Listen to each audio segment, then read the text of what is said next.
Bismillahirrahmanirrahim. Assalamualaikum warahmatullahi wabarakatuh. Alhamdulillahirabbil alamin wa bihi nasta'inu ala umuri dunya waddin. Assalatu wassalamu ala asyrafil anbiya'i wal mursalin wa ala alihi washabi ajma'in, amma ba'd. Pertama-tama marilah kita panjatkan puja dan puji syukur kepada kehadirat Allah Subhanahu wa taala yang mana telah melimpahkan rahmat dan hidayahnya sehingga kita pun bisa berkumpul di tempat, masih bisa bermuajahah pada pertemuan kali ini. Kemudian salat serta salam tak lupa selalu kami aturkan kepada junjungan kita Nabi besar Muhammad SAW yang mana telah membawa kita dari zaman jahiliyah menuju zaman terang benderang seperti sekarang ini. Nah, baiklah, hadirnya video Sita ini, Sita ingin sedikit membahas daripada pertemuan ke-12. Baik, bismillahirrahmanirrahim. Yang pertama, coba dan baca surah Al-Quran surat Asy-Syu'ara ayat 181 sampai 183. Jelaskan arti dan kandungan isinya. Pertama, ayat 181. A'udzubillahi minasyaitonirrajim. Bismillahirrahmanirrahim. Auful kaila wala takunu minal mukhsirin. Shadaqallahul azim. Artinya, sempurnakanlah takaran dan janganlah kamu merugikan orang lain. Nah, ayat ini berisi kandungan bahwa Syu'aib menyeru kaumnya untuk menghentikan kejahatan yang biasa mereka lakukan. Mereka diseru untuk menyempurnakan takaran dan timbangan baik di waktu menjual maupun membeli. Mengurangi atau melebihkan takaran dan timbangan adalah perbuatan yang merugikan orang lain. Hal itu berarti membuat kerusakan di bumi. Syu'aib mengingatkan kaumnya bahwa harta yang halal lebih baik bagi mereka, karena mereka adalah orang-orang yang berpenghidupan baik. Kemudian ayat 182 berbunyi, A'udzubillahi minasyaitonirrajim. Wazinu bil qistasil mustaqim. Shadaqallahul azim. Artinya, dan timbanglah dengan timbangan yang benar. Kandungannya ialah Syu'aib mengingatkan bahwa perbuatan jahat yang mereka lakukan itu bertentangan dengan ketentuan ditetapkan Allah bagi semua makhluknya. Oleh karena itu mereka diminta untuk menghentikan perbuatan itu dan takut kepada azab Allah yang akan ditimpakan kepada orang-orang yang berbuat kejahatan. Dialah yang menciptakan segala yang ada termasuk mereka. Nah, ayat selanjutnya 183 berbunyi, A'udzubillahi minasyaitonirrajim. Wala tabakhasun nasa asya'ahum wala ta'saw fil ardi mufsidin. Shadaqallahul azim. Artinya, dan janganlah kamu merugikan manusia dengan mengurangi hak-haknya, dan janganlah membuat kerusakan di bumi. Nah, kandungannya ialah Syu'aib berkata kepada mereka, yaitu orang-orang yang suka mengurangi takaran dan timbangan, sempurnakanlah takaran bagi manusia, takaran yang penuh bagi mereka, dan janganlah kalian mengurangi hak-hak manusia, dan timbanglah dengan timbangan yang adil lagi lurus, dan janganlah kalian mengurangi hak manusia sedikit pun dalam takaran, timbangan, dan lainnya, dan janganlah kalian melakukan berbagai macam kerusakan di muka bumi dengan perbuatan syirik, pembunuhan, perampasan, dan meneror manusia, serta melakukan perbuatan maksiat. Nah, nomor 2, coba Anda baca surah Al-Baqarah ayat 31 dan jelaskan arti dan kandungan isinya. Allah SWT berfirman, A'udzubillahi minasyaitonirrajim. Wa 'allama Adam al-asma'a kullaha tsumma 'aradahum 'alal malaikati faqala anbi'uni bi asma'i haula'i in kuntum shadiqin. Artinya, dan dia ajarkan kepada Adam nama-nama benda semuanya. Kemudian dia perlihatkan kepada para malaikat seraya berfirman, sebutkan kepadaku nama-nama benda ini jika kamu yang benar. Nah, ayat ini berisi kandungan menginformasikan bahwa manusia dianugerahi Allah potensi untuk mengetahui nama atau fungsi dari karakteristik benda-benda, misalnya fungsi api, fungsi angin, dan sebagainya. Manusia juga dianugerahi potensi untuk berbahasa. Sistem pengajaran bahasa kepada manusia bukan dimulai dengan mengajarkan kata kerja, tetapi mengajarkannya terlebih dahulu nama-nama. Nah, nomor 3, coba Anda baca surah Al-A'raf ayat 180. Jelaskan arti dan isi kandungannya.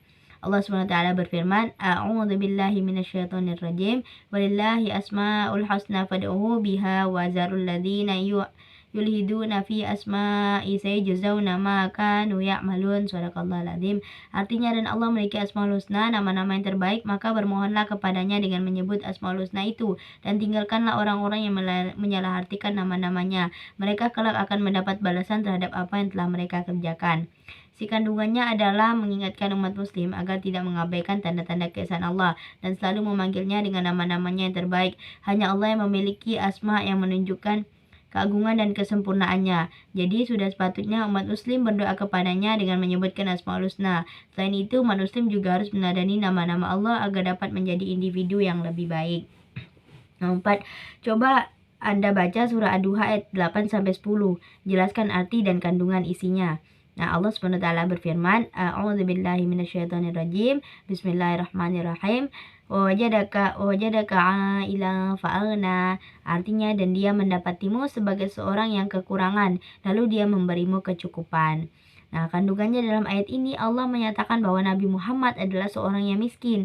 Ayahnya tidak meninggalkan pusaka baginya kecuali seekor unta betina dan seorang hamba sahaya perempuan.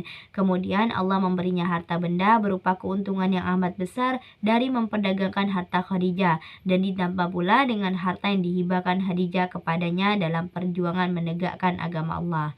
Dari keterangan-keterangan tersebut, sesungguhnya Allah mengatakan kepada Nabi Muhammad bahwa dialah yang memeliharanya dalam keadaan yatim, menghindarkannya dari kebingungan, dan menjadikannya berkecukupan. Allah tidak akan meninggalkan Nabi Muhammad selama hidupnya. Nah, ayat selanjutnya berbunyi, A'udzubillahi minasyaitonirrajim. Fa'ammal yatima fala taqhar. Taqhar artinya, Shadaqallahul Azim, artinya maka terhadap anak yatim janganlah engkau berlaku sewenang-wenang. Kandungannya ialah dengan karunia Allah yang demikian agung itu, maka berbuat baiklah terhadap anak yatim dan janganlah engkau berlaku sewenang-wenang kepadanya, seperti mengambil hartanya, menghardiknya, dan menyakiti hatinya. Nah, ayat selanjutnya berbunyi, A'udzubillahi minasyaitonirrajim. Wa ammas sa'ila fala tanhar. Artinya, dan terhadap orang yang meminta-minta, janganlah engkau menghardiknya. Kandungannya adalah dan berbuat baiklah terhadap orang yang meminta-minta, baik meminta ilmu pengetahuan atau harta, dan janganlah engkau menghardiknya. Berilah mereka apa yang engkau mampu dan tolaklah dengan halus dan ramah. Nah, nomor 5, coba Anda baca surah Al-Ahzab ayat 21 dan jelaskan arti dan kandungan isinya. Nah, surah ini berbunyi, A'udzubillahi minasyaitonirrajim. Bismillahirrahmanirrahim. Laqad kana lakum fi Rasulillahi uswatun hasanatun liman kana yarjullaha wal yawmal akhir wa dzakarallaha katsira. Shadaqallahul azim. Artinya, sesungguhnya telah ada pada diri Rasulullah itu suri tauladan yang baik bagimu, yaitu bagi orang yang mengharap rahmat Allah dan kedatangan hari kiamat, dan dia banyak menyebut Allah. Kandungannya adalah Rasulullah adalah teladan yang baik bagi kalian dalam setiap perkataan, perbuatan, dan tindak tanduknya. Maka wajib meneladaninya bagi orang yang beriman kepada Allah, yang mengharap pahala darinya dan takut dari azabnya, serta memperbanyak zikir dengan lisan dan hatinya. Nah, nomor 6, coba Anda baca surah Al-Mulk ayat 2 dan jelaskan arti dan kandungan isinya. Nah, surah ini berbunyi, A'udzubillahi minasyaitonirrajim. Alladzi khalaqal mauta wal hayata liyabluwakum ayyukum ahsanu amala wa huwal azizul ghafur. Artinya, yang menjadikan mati dan hidup supaya dia menguji kamu, siapa di antara kamu yang lebih baik amalnya, dan dia maha perkasa lagi maha pengampun.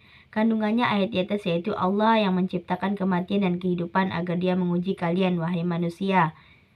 Di siapa di antara kalian yang lebih baik dan lebih ikhlas amalnya. Allah maha perkasa yang tidak ada sesuatu yang melemahkannya. Ayat ini mengandung dorongan berbuat kebaikan dan hardikan dari berbuat maksiat. Nah, nomor 7, yaitu coba Anda baca surah Al-Anbiya ayat 105 dan jelaskan arti dan isi kandungannya. Surat ini berbunyi, A'udzubillahi minasyaitonirrajim. Bismillahirrahmanirrahim. Walaqad katabna fiz zaburi min ba'di dzikri annal arda yarisuha ibadiyas solihun. Shadaqallahul azim. Artinya, dan sungguh telah kami tulis dalam Zabur sesudah kami tulis dalam Lauh Mahfuz bahwasanya bumi ini dipusakai hamba-hambaku yang saleh. Kandungannya ialah, sesungguhnya kami telah menetapkan di dalam kitab-kitab suci sebelumnya pasca ditulis Lauhul Mahfuz bahwa sesungguhnya bumi itu akan diwarisi oleh hamba-hamba Allah yang soleh yang menjalankan apa yang diperintahkan kepada mereka dan menjauhi perkara yang mereka dilarang melakukannya. Mereka itu adalah umat Muhammad. Nomor 8, coba Anda baca surah An-Nahl ayat 90 dan jelaskan arti dan kandungan isinya. Nah, surah ini berbunyi A'udzubillahi minasyaitonirrajim. Bismillahirrahmanirrahim.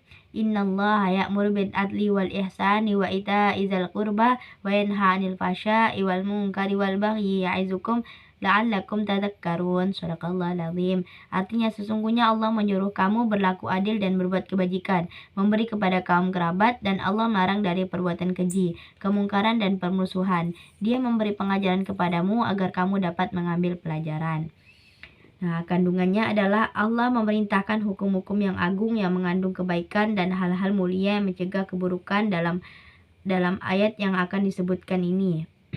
Allah memerintahkan untuk berbuat keadilan dan kebaikan dalam beribadah kepada Allah dengan menunaikan hak manusia dengan perkataan dan perbuatan yang baik. Dan Allah memerintahkan untuk berbuat baik terhadap para kerabat dan melarang perbuatan dan perkataan yang buruk serta kezaliman dan permusuhan. Hal ini agar kalian mengambil pelajaran dari hukum-hukum yang ditetapkan Allah. Nomor 9, jelaskan apa yang dimaksud dengan merek. Coba sebutkan 10 merek produk yang Anda ketahui dan kenapa perusahaan memberi nama merek produk tersebut. Nah, merek bisa dikatakan sebagai identitas yang dirancang sedemikian rupa untuk menciptakan suatu produk yang berbeda dari lainnya dengan tujuan awal yang sama, yaitu memuaskan adanya sebuah kebutuhan. Perbedaan antara brand yang satu dengan lainnya dianggap sebagai perwakilan simbolis serta emosional yang kedepannya akan berhubungan dengan adanya kinerja sebuah produk yang memiliki merek tersebut. Seperangkat aset atau kewajiban yang ditautkan dengan nama atau simbol yang menambah atau mengurangi dari nilai yang diberikan oleh suatu produk atau layanan. Nah, macam-macam merek, contohnya pertama ada di Aqua. Aqua adalah merek air mineral dalam kemasan. Bisa dibilang brand air mineral ini merupakan yang pertama dan terbesar di Indonesia. Merek air mineral dalam kemasan ini adalah yang pertama di tanah air. Promosinya sangat gencar dan brandnya udah ada sejak berpuluh-puluh tahun silam. Wajar kalau banyak orang yang lidahnya sering keseleo menggunakan Aqua sebagai kata ganti air mineral. Mereknya sudah terkenal di seluruh penjuru Indonesia. Yang kedua ada Softex. Nah, Softex jadi nama generik buat semua pembalut wanita yang ada di Indonesia. Padahal Softex adalah merek dari perusahaan yang hadir sejak tahun 1970-an. Di awal kemunculannya, Softex hampir nggak punya saingan. Bahkan tahun 1980-an jadi puncak kejayaannya karena mampu menguasai 65% pasar Indonesia. Meski sempat terpuruk karena lamban berinovasi dan tergeser dengan brand lainnya, kini Softex udah mulai mengubah image-nya jadi kekinian. Yang ketiga ada Indomie. Nah, buat menyebut mie instan, kebanyakan orang pasti bakal bilang Indomie. Mungkin hampir tidak ada orang Indonesia yang ngomong pingin masak mie instan. Mau apapun mereknya, produk mie instan pasti disebut Indomie. Padahal Indomie juga merek. Indomie adalah tonggak sejarah mie instan di Indonesia. Selain itu, mereknya pun gampang diingat dan di Indonesia. Rasa Indonesia memang memiliki ciri khas sendiri. Yang keempat ada Handiplast atau Hansaplast. Nah, Handiplast sudah melekat nama produk plester luka. Kini namanya berubah menjadi Hansaplast. Akan tetapi orang-orang bakal lebih ingat sama merek ini dibanding dengan kata plester. Di tahun 2002, Hansaplast menguasai 90% pasar di Indonesia. Selain jadi pionir, Hansaplast jago dalam beriklan. Produk ini tampak sepele namun tetap dipasarkan secara masif.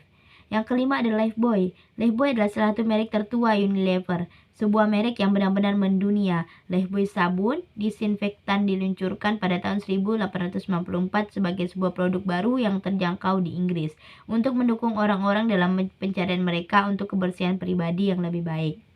Yang keenam ini ada Frisian Flag. Nah, PT Frisian Flag Indonesia adalah salah satu perusahaan susu terbesar di Indonesia yang memproduksi susu bernutrisi dengan merek Frisian Flag, Friso, Susu Bendera, dan Omela untuk anak-anak dan keluarga selama hampir 100 tahun sejak tahun 1922. Frisian Flag mengacu pada pengalaman global dan kemitraan jangka panjang dengan peternak sapi perah lokal agar dapat menghadirkan nutrisi terbaik yang diperoleh dari susu. Yang ketiga ada yang ketujuh ada kapal api. Nama kopi kapal api tersebut inspirasi dari lokal awal berjualan di si pengusaha dan para pelanggan setia mereka adalah seorang pelaut. Oleh karena itu, kopi ini disebut dengan kopi kapal api. Nah, yang kedelapan ada Soklin. Produk Soklin adalah produk deterjen pakaian yang dimana bisa membuat pakaian menjadi bersih. Nama Soklin ini diambil dari kata soak clean, bahasa Inggris, yang berarti begitu bersih. Oleh karena itu digunakan oleh perusahaan untuk sebuah deterjen pakaian. Nah, yang kesembilan ada Indofood. Mengapa perusahaan memberikan nama Indofood? Dikarenakan perusahaan ini menjual atau menyediakan berbagai makanan dan minuman di mana letaknya di Indonesia, makanya disebut Indofood. Nah, yang 10 ada Coca-Cola. Minuman berkarbonasi ini menerapkan konsep interaksi yang baik terhadap para konsumennya. Selain terjalin hubungan antar konsumen, Coca-Cola juga mendapatkan keuntungan dengan menyebarkan produk mereka dalam momen itu. Tidak hanya itu, promosi yang gencar baik di media cetak maupun di media elektronik membuatnya semakin dekat di hati masyarakat dunia. Nomor 10, jelaskan fungsi merek bagi perusahaan. Nah, pastinya pertama sebagai alat promosi perusahaan. Yang kedua, perlindungan terhadap produk dan jasa. Yang ketiga, hak eksklusif merek. Yang keempat, mencegah aksi pembajakan merek dan penggunaan tanpa hak. Yang kelima, sebagai pembeda dengan produk perusahaan lain. Yang keenam, memiliki hak pengajuan pembatalan merek. Nah, cukup sekian dari saya, kurang lebihnya mohon dimaafkan. Wabillahi taufiq wal hidayah. Wassalamualaikum warahmatullahi wabarakatuh.